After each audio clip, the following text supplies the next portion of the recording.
সম্মানিত আশিক রাসূলেরা যে বা যারা বলছে কবর পূজা মাজার পূজা শিরিক বেদাত, তারা কি জানে আদমের রোজায় আজও জিয়ারত করা হয়? মা হাওয়ার রোজাতে এখনো মানুষ জিয়ারত করে। তারা কি জানে সমস্ত নবী সমস্ত রাসূলদের মাজার আছে এবং মাজারে সারা পৃথিবীর মানুষ এখনো ওই মাজারে গিয়া বিপদ থেকে মুক্তি পায়, সাহায্য পায়, আশ্রয় পায়। সম্মানিত আশিক রাসূলেরা, রাসূলের যত সাহাবা ইকরাম ছিলেন প্রত্যেকেরই মাজার আছে এবং পৃথিবীতে যত ওলি আল্লাহ আসছেন প্রত্যেক ওলি আল্লাহর মাজার আছে। আছে না নাই? জিন্দা যে হুজুররা ফতোয়াবাজি করে, আরে জিন্দা এর কাছে মানুষ যেতেছে না, এর কাছে তো জিন্দা থাকতেই যায় না, আর মৃত্যুর পরে যাবে কি? তার তো দিবার কিছু নাই, ভিক্ষা ছাড়া সে আর কিছু জানে না। এরা আসছে মানুষকে লুইটা খাইতে, ইমান বরবাদ করতে।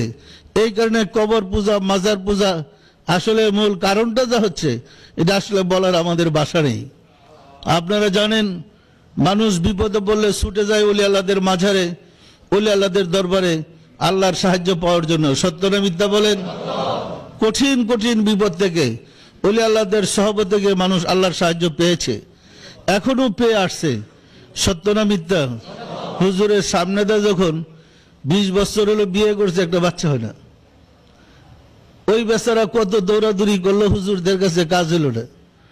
ওলি আল্লাহর দরবারে গিয়ে যখন মানত করছে যে 10,000 টাকার গরু দিব, বাচ্চা তো একটা হয়ে গেছে।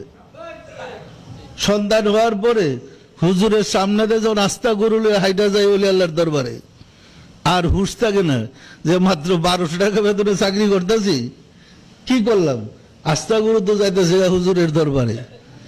এই পিছে লাগিয়া ফতোয়াবাজি শুরু হয়েছে। বিষয়টা বুঝতে পারছেন? ওলি আল্লাহর বিরুদ্ধে ফতোয়াবাজির অর্থ স্বার্থের মধ্যে শর্ট পড়ে গেছে। তাহলে মাজার পূজা কবর পূজা যারা বলতেছে এরা কি সঠিক পথে আছে না ভুল পথে?